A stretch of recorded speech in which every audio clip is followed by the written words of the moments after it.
Dear 12th standard students, in this video we are going to learn a third sum from the exercise 11.5. The question is, using binomial distribution, find the mean and variance of x for the following experiment. The experiment is, a fair coin is tossed 100 times and x denote the number of hits. Then second one is, a fair die is tossed 240 times and x denote the number of times 4 appeared.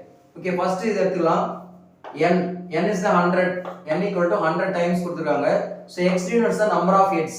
So on tossing a coin, ஒரு காயினை toss பண்ணா நமக்கு head இல்லனா tail கிடைக்கும். So அதுக்கு என்ன probability பாத்தீங்கன்னா 1/2. So p is equal to 1/2. From that you can find the q. Q உடைய ஃபார்முலா என்னது? 1 minus p, that is 1 minus 1/2, that is also 1/2. The mean formula என்னது? n into p. Substitute the values. n வந்து 100, p உடைய value 1/2. இத simplify பண்ணீங்கன்னா 50. Then variance is n into p into q. n into p உடைய value 50. இதோட answer 50 கண்டுபிடிச்சிருக்குமா? 50 into q 1/2, they cancel பண்ணீங்கன்னா 25. This is the variance. Next comes the second experiment. என்ன சொல்றாங்க? A fair die is tossed 240 times. n equal to 240. When a die is tossed, you will get the probability 1 2 3 4 5 6.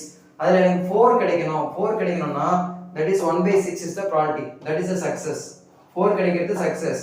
அப்ப அப்படியே opposite யாரு? மத்ததெல்லாம் 5/6, that is a q. So using these three values, find the mean. Mean formula another n into p. That is 240 into 1/6. Cancel பண்ணீங்கன்னா 40 வந்துரும். Then variance is n into p into q. n into p is 40. 40 into 5/6. இதை cancel பண்ணீங்கன்னா 2 ஆல 40 2 ஆல cancel பண்ணீங்கன்னா 20. 6 2 ஆல cancel பண்ணீங்கன்னா 3. 20 into 5 gives 100. 100/3. That is the variance. That's all. Thank you.